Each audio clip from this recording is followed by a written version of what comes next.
À la une ce soir, la visite d'Harry Chalus à la mission locale. Le chef de l'exécutif régional a tenu à rassurer le personnel qui avait mis fin hier à sa mobilisation. La région a décidé de renforcer ses moyens pour aider l'organisme à remplir ses missions. Les premiers commerçants ont commencé à s'installer sur le boulevard de la Rénovation aux Abîmes, dans les conteneurs prévus à cet effet. Mais le manque d'eau et autres problèmes récurrents rendent l'exercice périlleux. Le reportage de Karen Diamin est à venir. Comment utiliser avec délicatesse vos plantes aromatiques? Le Parc national, dans le cadre de ses activités du mois de juillet, proposait aujourd'hui au centre de formation de la Manta un atelier dans ce sens. Karen Diamin nous livrera quelques secrets dans un instant. Beauport, pays de la canne et des desserts. Après avoir montré la préparation du Bokit, c'était au tour du Sika pistache. Isabelle Hameau nous en a ramené et nous expliquera comment fabrique-t-on ce fameux dessert cher à notre enfance. Bonsoir, bienvenue sur ATV Guadeloupe, je suis ravie de vous retrouver. Des salaires virés en temps et en heure et des moyens supplémentaires pour mener à bien leur mission. C'est ce qu'a promis Harry Chalus ce matin aux salariés de la mission locale. Une visite qui intervient au lendemain de la signature du protocole de fin de conflit qui a mis fin à près de 15 jours de mobilisation. Nathalie Dinan, Patrick Curie, Moïse Exter. Le travail a repris ce matin à la mission locale après plusieurs jours de mobilisation et avec le sourire, une structure d'insertion qui souffrait d'un manque de moyens pour réaliser ses missions. Interpellé, le président de région Harry Chalus s'est déplacé avec ses cadres. L'occasion d'instaurer un dialogue pour que cette situation difficile ne se reproduise plus. Donc après plusieurs séances de travail avec le président et le directeur qui nous ont demandé un soutien plus conséquent, donc nous sommes venus aujourd'hui rassurer le personnel que la région a maintenu ses engagements, ce qui existait, mais que la région fera un effort supplémentaire pour permettre à la mission locale déjà de régulariser les salaires de ses agents, mais aussi mettre de l'ordre dans les autres antennes qui existent dans les autres communes pour que la mission locale puisse vraiment jouer son rôle en direction de notre jeunesse. La mission locale, éclatée sur plusieurs sites, demeure un partenaire incontournable dans le domaine de l'insertion professionnelle des jeunes. Les 78 salariés sont rassurés. La participation de la collectivité, qui est actuellement de 450 000 €, va être doublée. Des garanties nous ont été données pour la région pour augmenter, je dirais, ces dotations, mais nous devons continuer le combat avec l'ensemble des autres collectivités pour faire en sorte qu'il y ait une pérennisation au niveau de la mission locale, parce que notre jeunesse le demande au travers, donc je dirais, du nombre de jeunes qui sont en souffrance sur notre territoire, parce que c'est plus de 14 000 jeunes qui viennent à la mission locale et qui ont besoin d'une solution d'insertion. Le personnel qui avait de vraies interrogations quant à la situation financière a été rassuré et attend maintenant, au-delà des mots, de vraies actions. Les difficultés sont encore là, donc nous attendons véritablement que les choses s'améliorent, que nous le ressentions. Nous avons été vers le conseil départemental qui doit effectivement nous donner des informations complémentaires. Donc effectivement, un certain nombre de rencontres seront programmées, je l'espère. En tout cas, c'est ce qui est prévu, que nous allions vers les autres partenaires financiers de la mission locale pour qu'ils puissent nous permettre de faire que les choses évoluent positivement pour le sort des conseillers de la mission locale, globalement des salariés et de la structure, parce qu'il en va quand même de l'accompagnement des jeunes Guadeloupéens, car ils en ont besoin. Nous aussi, nous sommes impliqués, nous sommes constamment impliqués pour cette cause qui est juste et noble. La mission locale est pour l'heure sauvée. Les services de la région travaillent déjà sur une augmentation des missions de cette association, tout en pensant mutualiser les moyens de toutes les structures de formation et d'insertion pour une plus grande efficacité. Inaugurée en grande pompe à la fin du mois de juin par Emmanuel Macron, la station F, le plus grand incubateur de start-up au monde, financé en partie par le milliardaire Xavier Niel, est ouvert à Paris. Parmi ce millier d'entrepreneurs du web qui ont postulé pour y avoir un accès, se trouvent de jeunes Antillais qui rêvent eux aussi de réussite, à l'instar de la start-up qui a rendu milliardaire le jeune Mark Zuckerberg, le fondateur de Facebook. Reportage Eric Dupuis. Bienvenue dans le monde merveilleux de l'entrepreneuriat digital. 15 jours après son arrivée, Ingrid découvre encore les nouvelles installations du plus grand incubateur au monde. Mais au fait, qu'est-ce qu'un incubateur ? Question piège. C'est pour moi une équipe qui a déjà réfléchi pour les startups, à la place des startups, et qui sait quels sont les points les plus importants dont a besoin une startup. Plus concrètement, c'est un espace où des porteurs de projets sur le web peuvent développer leurs concepts et partager leurs problématiques ou expériences avec d'autres start-upers, le tout dans la bonne humeur. T'as visité la Saïez Ouais, on a commencé à voir un petit peu comment ça se passe et tout, donc nickel. Génial, bon J'ai l'impression d'être un écolier. Donc, ouais. C'est ça. Donc c'est cool. Bon on se revoit là-bas alors. Tout à l'heure. Ciao. On pense que justement on peut s'entraider les uns les autres, on a tous les mêmes problématiques et on a chacun ses contacts. Et l'idée c'est vraiment de partager nos contacts et essayer de faire du business ensemble. Cette ancienne halle ferroviaire de 34 000 m² a été organisée en 26 grands espaces, dont un spécialement dédié aux startups d'outre-mer. Au sein d'Outre-mer Network, on a mis en place un programme qui est vraiment très ciblé sur le développement de nos activités, avec des patrons de 440 qui vont venir nous former, avec des cabinets qui vont nous initier au RH, à la compta et à différents types de secteurs. Plus particulièrement par rapport à Station F, moi ce qui m'intéresse c'est cette ouverture à l'international, le fait qu'on rencontre des profils mais complètement différents. Sur les 1000 postes de travail mis à disposition dans ce véritable campus d'entreprise, une vingtaine sont donc dédiés aux startups en lien avec l'outre-mer. Des places sont même réservées aux graines d'entrepreneurs de passage à Paris. Et toujours aucune trace des détenus qui se sont évadés dans la nuit de lundi du centre pénitentiaire de Bemao. Une maison d'arrêt inadaptée pour le séjour de détenus condamnés à de longues peines selon la CGTG pénitentiaire. Considérés en tout cas comme très dangereux, ces derniers, originaires des îles du sud de la Caraïbe, auraient comme objectif de quitter l'archipel au plus vite. Craignez-vous pour votre sécurité? Nous avons souhaité connaître en tout cas votre ressenti. On écoute vos réponses recueillies par Moïse Dexter et Patrick Curie. Non, je ne crains pas pour ma sécurité. Il n'y a pas les gendarmes en Guadeloupe, il y a la police, il y a tout. Dès qu'ils font leur travail, je ne vois pas quel souci qu'il y aura à ce niveau-là. De toute façon, on a la police, on a les gendarmes, il y a des personnes qui sont là pour assurer notre sécurité, tout simplement. Donc non, je ne crains pas pour ma sécurité. Je ne vis pas en permanence dans le stress ou dans la peur de quoi que ce soit. A priori, s'ils se sont évadés, ce sont des Sainte-Lucia, je crois. Donc peut-être qu'ils vont essayer de quitter la Guadeloupe le plus vite possible et retourner du côté de Sainte-Lucie. Donc il n'y a pas de raison particulièrement, je pense, de craindre pour la sécurité. Ils se sont évadés, donc ils vont essayer d'être discrètement exfiltrés. J'ai vu leurs photos, ne serait-ce que leurs photos. J'espère que ça ne va pas me nuire s'ils me voient, eux, à la télé. J'ai trouvé quand même qu'ils avaient des visages un peu effrayants. Tout le monde craint, hein. C'est évident, hein. Personne n'est à l'abri en ce moment. Mais moi, ce que je trouve bizarre, je me demande comment ils ont fait pour s'évader. Je trouvais trop longtemps un incident là, il avait pensé tout. Non, ça va, j'ai pas lieu d'avoir une crainte quelconque. Mais c'est vrai que bon, ça peut toujours poser problème à la population. Oui, j'ai peur, même chez moi. Et je crains que peut-être qu'ils ne soient pas rentrés chez vous dans la voiture quand je vais. Je regarde toujours. Vous ne craignez pas, vous? Alors là, tout le monde a un petit peu peur, mais il ne faut pas. Il ne faut pas avoir peur. On doit sortir. Si on ne sort pas, qu'est-ce qu'on va faire? On ne peut pas rester dans une maison. Alors il faut sortir. Hein. On ne sait pas qu'est-ce qu'ils vont faire, qu'est-ce qu'ils ne vont pas faire. Il y a les enfants. Mais on doit sortir. On va vivre. Hein. Et il y a des attentats en France. Une semaine après, la vie reprend. Hein. C'est vrai que bon, ça fait de la peine si ça arrive, si quelque chose arrive à quelqu'un par rapport à ces gars-là. Mais la vie continue, comme on dit. Hein. Et après 2 ans de galère, les premiers commerçants ont commencé à s'installer sur le boulevard de la Rénovation, aux abîmes dans les conteneurs prévus à cet effet. Mais le manque d'eau et autres problèmes récurrents rendent l'exercice périlleux. Reportage Karen Diam. Si l'idée d'un nouvel emplacement et de nouveaux locaux avait séduit les 17 marchands ambulants du Rézé il y a 2 ans, aujourd'hui, seuls 3 d'entre eux peuvent en profiter. Comme vous voyez, on n'est que 3 à fonctionner. Hein. Et on fonctionne qu'en journée, la plupart. Parce que les autres sont encore là-haut, ils ne sont pas venus encore ici. Ce n'est pas leur problème, je crois qu'ils ne sont pas organisés, ils n'ont pas fait les démarches qu'il fallait attendre. C'est nous-mêmes, c'est à ma charge, hein, j'ai tout payé, hein, quel que soit Veritas, quel que soit le consuel, pour que l'EDF puisse venir me faire le raccord.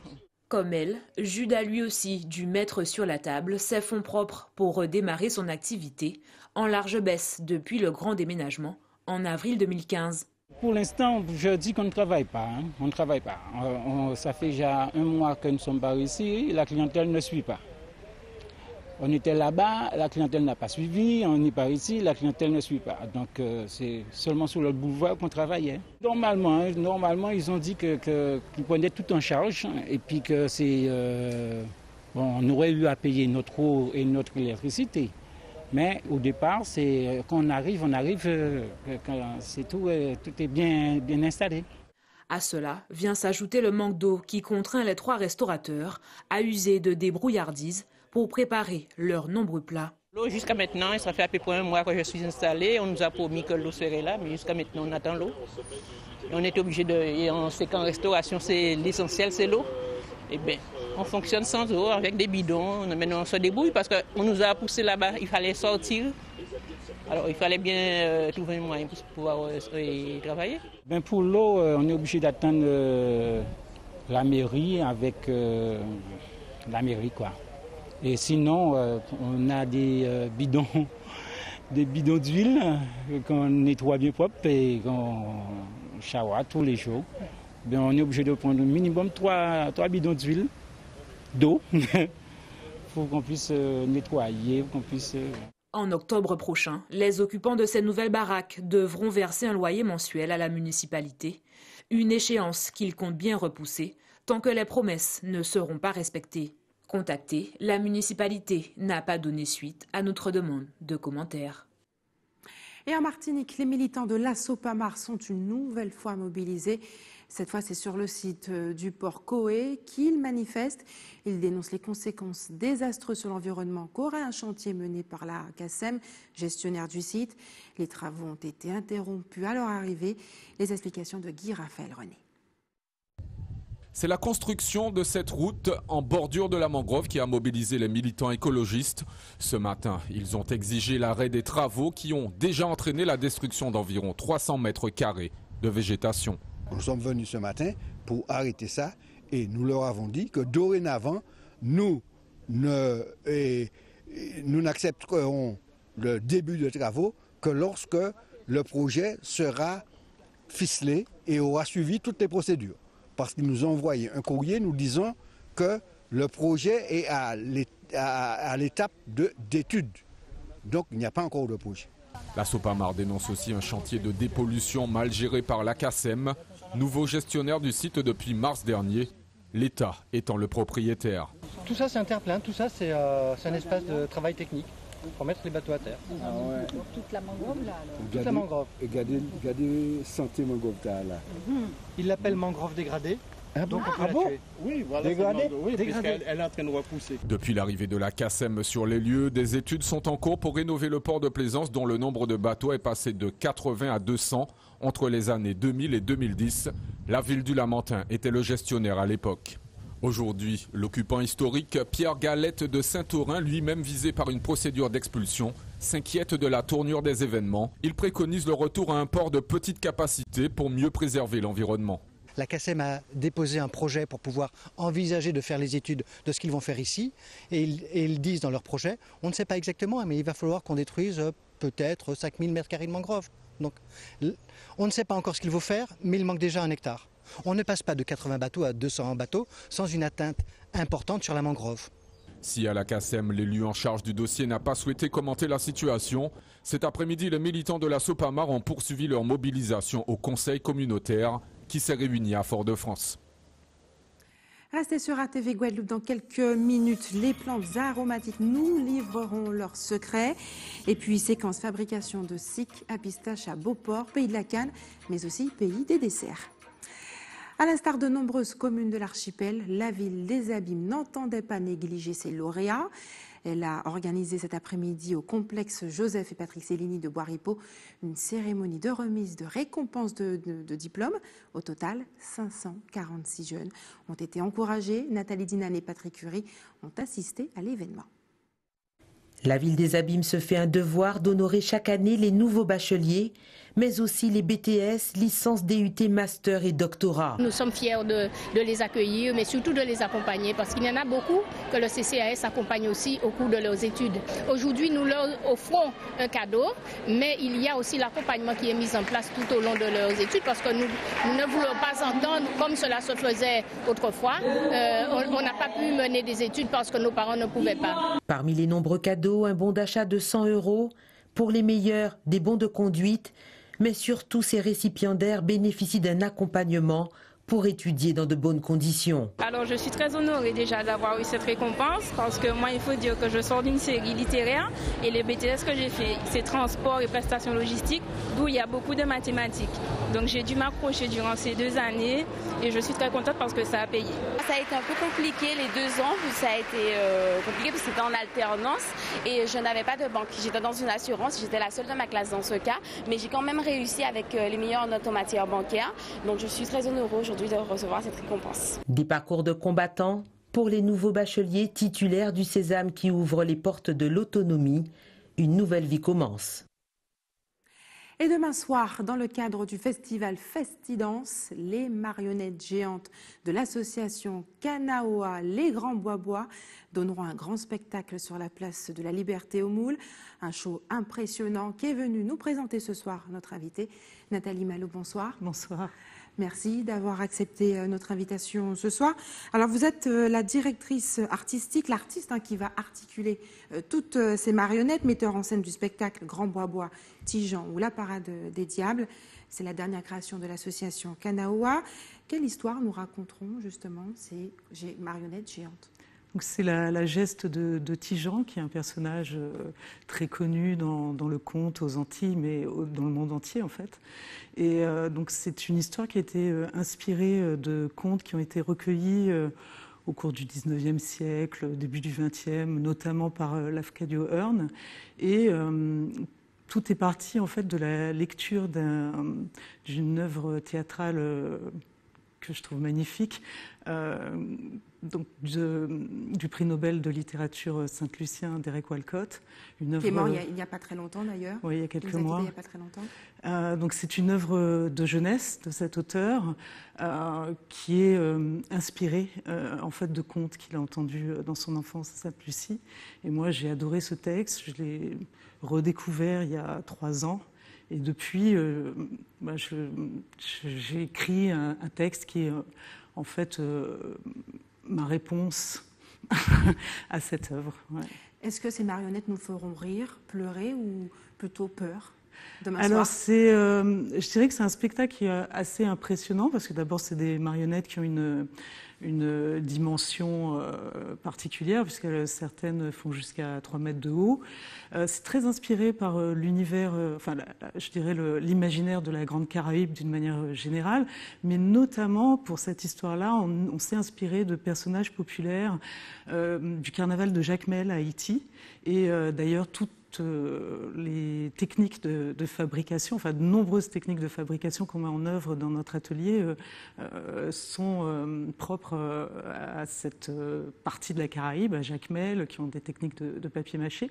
Et ce personnage, je dirais impressionnant que l'on voyait sur l'affiche, en fait, est Charles Oscar, un personnage historique dont s'est emparé la culture populaire et le carnaval de Jacmel à Haïti. Et c'est un ogre dont on se moque. Donc je pense que c'est entre la peur et la parodie et la dérision en fait. Certaines de ces marionnettes ont été réalisées justement par des prisonniers dans le cadre d'un chantier d'insertion ? Alors, il y a 2 choses distinctes. Donc la plupart de ces marionnettes et de ces masques, quasiment la totalité, ont été réalisés dans le cadre de l'atelier chantier d'insertion porté par l'association Kanaoa dans le cadre de la politique de la ville de la communauté d'agglomération Cap Excellence, avec tous nos partenaires, donc le Fonds social européen, le conseil départemental, la direction des affaires culturelles, etc. Et donc, au cours de l'année 2016, notre association a animé un atelier chantier d'insertion au bénéfice de 12 personnes en parcours d'insertion originaires de Cap Excellence, à qui on a transmis ces techniques de fabrication et donc qui ont travaillé énormément à la réalisation de ces personnages. Et certains des masques ont été réalisés par des détenus du centre pénitentiaire de Bémao. Donc ça, c'était début 2017 dans le cadre d'un programme expérimental qui s'appelle En seule parole. Et donc ça nous a permis d'intervenir de manière assez soutenue pendant l'espace de 2 mois. Qu'ont-ils retenu, l'impression que vous avez eue, qu'ont-ils retenu justement de ces ateliers? Les détenus, vous parlez? Oui, des détenus. Alors on doit faire la restitution dans quelques jours, le 1er août.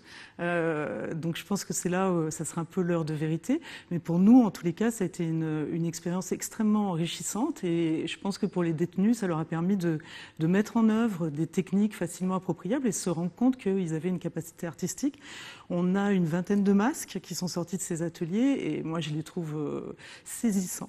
C'est une matière brute dont on s'est emparé et certains de ces masques, on les a trouvés tellement intéressants qu'on les a inclus avec les autres personnages qu'on avait conçus dans notre atelier. Alors ces marionnettes géantes défilent dans les rues de la Guadeloupe depuis 2010, depuis quelques années. Maintenant elles impressionnent les grands tout comme les tout petits. Combien de temps cela prend-il pour mettre en place un tel spectacle ? Je dirais que le spectacle est encore quelque part en cours de réalisation, parce que c'est en fait un spectacle évolutif. Là, on a 1 heure de représentation. Le texte qui a été écrit et d'autres personnages sont encore dans les ateliers. Le texte qui a été écrit bien plus long. On a de quoi faire à peu près 3 heures de spectacle déjà. Il y a des personnages qui ne sont pas sortis des ateliers. Donc ça prend du temps et c'est surtout porté d'une part par la troupe des Grands Bois-Bois, donc qui est avec des professionnels du spectacle, notamment Monsieur Chiavé qu'on voit à l'écran, qui est notre directeur musical et qui compte pendant 1 heure. On a la direction chorégraphique qui a été confiée à un jeune chorégraphe qui s'appelle Julien Canor. Donc il y a énormément de danse dans cet atelier et c'est pour ça où je pense qu'on a été invité, parce que au Moule demain nous sommes dans le cadre du festival Festidance, exactement. Donc on a un quadrille avec tous ces personnages, on a des scènes dansées que je trouve magnifiques avec des loups, voilà. Et puis on a un invité spécial demain qui est Renoir Casimir, dit Négoce, maître quadrilleur, grand accordéoniste de la Guadeloupe. Et puis, il y a toute une troupe d'acteurs amateurs. Il y a en totalité il y a énormément 30 de personnes. Monde. Les Grands Bois-Bois, en tout cas, viendront animer ces grandes vacances. Demain soir, sur la place de la Liberté de la ville du Moule. Et puis, un autre spectacle qui sera également prévu au mois d'août, au Mémorial Act à Pointe-à-Pitre. Merci en tout cas d'avoir accepté de répondre à nos questions ce soir. Maintenant, avez-vous des plantes aromatiques chez vous? Oui, j'adore les plantes aromatiques. Ce matin, le Parc national organisait justement un atelier dans ce sens au centre de formation professionnelle et de promotion agricole de la ville du Lamentin. Karen Diama a plongé ses mains dans la terre justement pour apprendre quelques astuces. On regarde. Merci. Méthode de multiplication, bouturage. Dans cet atelier, on apprend tout ce qui est nécessaire sur l'utilisation des plantes aromatiques. J'ai divisé en fait la séance en trois points. Donc j'ai fait un petit point sur un peu d'introduction sur les plantes aromatiques, des petites bases en botanique, etc. Et sur les noms, apprendre à reconnaître quelques-unes. Et là, on a glissé sur les méthodes de multiplication. Donc on a fait un petit peu de division de tout sur de la citronnelle et du vétiver. Et là, ils sont en train de poursuivre sur de la multiplication, sur du gros thym, avec de la bouture sur du gros thym et de l'efferalgan et du doliprane. Des connaissances locales que recherchent de plus en plus ceux qui privilégient les remèdes naturels. De plus en plus, on a nos jardins juste à côté de chez nous et on ne sait pas comment utiliser les plantes. Donc c'est toujours intéressant de s'informer. Et là, c'est un super atelier puisque ça permet de savoir à la fois comment utiliser les plantes, mais aussi comment les cultiver. Mise en place dans le cadre du programme d'activité du Parc national de Guadeloupe, il s'agissait également d'étudier des sources de solutions alternatives de traitement pour les plantes malades. C'est notre patrimoine, il faut qu'on le connaisse pour pouvoir le transmettre aux générations futures. Et en plus, bon là on est ça fait quand même quelques années, et ça a été accéléré par le Grenelle de l'environnement entre autres, qu'on est plus dans une dynamique de durabilité et au niveau agricole aussi. Et donc les plantes aromatiques permettent, en les associant à des cultures vivrières ou maraîchères, de réduire l'utilisation de produits phytosanitaires en faisant des associations culturelles de par leur propriété répulsive. Et aussi, certaines peuvent être utilisées comme pour préparer des traitements pour pouvoir traiter les plantes malades. Prochain rendez-vous, l'atelier forme et couleurs chez les plantes ornementales. Et pour ces grandes vacances 2017, nous avons décidé de vous faire redécouvrir les merveilles de l'archipel. Direction la commune de Saint-François, particulièrement appréciée des touristes. Les raisons de cet attachement avec Isabelle Hameau. Nous, écoutez, on est arrivé hier, on trouve la plage très sympathique et l'accueil est formidable. Beaucoup de disponibilité au niveau du logement. Après, on a vu qu'il y avait vraiment des très jolies plages dans ce secteur et qui étaient bien pour les enfants. Voilà. Un Raisin Clair parce que c'est un site magnifique. On voulait aller au Port-Louis, puis on s'est dit on va tenter Raisin Clair parce qu'il n'y a pas grand monde. On est bien aussi, pourquoi pas, puisqu'on va tout le temps au Port-Louis. Donc pourquoi ne pas changer? Voilà, donc, et là on est bien, on passe un super moment en famille, entre amis, et on s'amuse. Et il n'y a pas grand monde, mais c'est magnifique. C'est très près de mon domicile, c'est pratique. On y est bien. Qu'est-ce que vous trouvez de particulier à cette plage? Elle est agréable, il y a un petit peu de vacanciers quand même. Elle n'est pas très bien entretenue, ça c'est un petit peu dommage. Les gens ne respectent pas trop non plus. C'est une plage qui est très familiale. C'est parfois calme, des fois non. C'est vrai qu'on ne sait jamais trop à quoi s'attendre quand on vient et c'est ça qui est agréable aussi en fait. Il y a d'autres plages, c'est toujours tout plat, que là au moins on ne sait pas trop à quoi s'attendre et c'est bien aussi, c'est agréable. Et nous vous l'avions annoncé en début de journal, jusqu'à la fin du mois d'août, Beauport, Pays de la Canne propose au public de s'exercer tous les mercredis à la fabrication de différents mets. Si le public a succombé la semaine dernière au goût du bokit, cet après-midi c'était au tour du SIC à pistache de livrer ses secrets sous le regard gourmand d'Isabelle Hameau. Alors, pour faire les sucres à pistache ou encore les nougats à pistache, il nous faut comme ingrédients 250 g de cacahuètes, il nous faut de l'eau et il nous faut du sucre. On va mettre 20 cuillères de sucre, d'accord? Après, on va mouiller avec de l'eau. On va mettre notre sirop à cuire. Et c'est parti pour une démonstration. Je mouille le sucre juste pour que ça puisse, de l'eau pour que ça puisse fondre et non brûler. D'accord? Parce que si je ne mets pas beaucoup d'eau, ça va me donner un caramel amer. Si je mets trop d'eau, ça reste trop longtemps. Allez, voilà. Voilà. On met sur le feu et pendant ce temps, avec notre thermomètre maintenant, on va mesurer. D'accord, jusqu'à ce que ça arrive à 160 degrés. Josiane est passionnée de cuisine. Pour elle, c'est toujours un plaisir d'organiser ses ateliers culinaires et transmettre son savoir-faire. Oui, je suis une passionnée de cuisine. Tout ce qui est cuisine, tout ce qui est confiserie, glacerie, j'aime. Depuis toute jeune, je me suis toujours intéressée à la cuisine. D'ailleurs, c'est ma profession. Je transmets mes savoirs aux gens avec passion. Et même aux enfants aussi, quand ils viennent pour faire des sucettes, aux jeunes qui viennent apprendre à faire le nougat, le SIC à pistache. Retour à la recette du SIC à pistache. Et je couche tout de suite. Voilà, je couche tout de suite. D'accord? Une préparation en quelques minutes sous le regard attentif des participants qui comptent bien refaire la recette. En fait, ça apprend de la tradition, de tous ces savoirs qui sont en train de se perdre. Et donc, je profite de l'expérience de cette dame pour en avoir un peu plus. C'est facile, simplement lorsqu'on sait, c'est agréable. Et donc, envie de partager ça avec mes enfants quand ils viendront, de la Guyane en plus. Donc, ils ne savent pas que c'est ce genre de recette de cuisine. Voilà un bon SIC à pistache à déguster sans modération. Et c'était délicieux. Et c'est l'heure des informations pratiques maintenant. C'est officiel. Voici la liste des communes qui ont décidé de revenir à la semaine de 4 jours de la rentrée prochaine. Anse-Bertrand, Bemao, Basse-Terre, Bouillante. Elles sont 17 au total.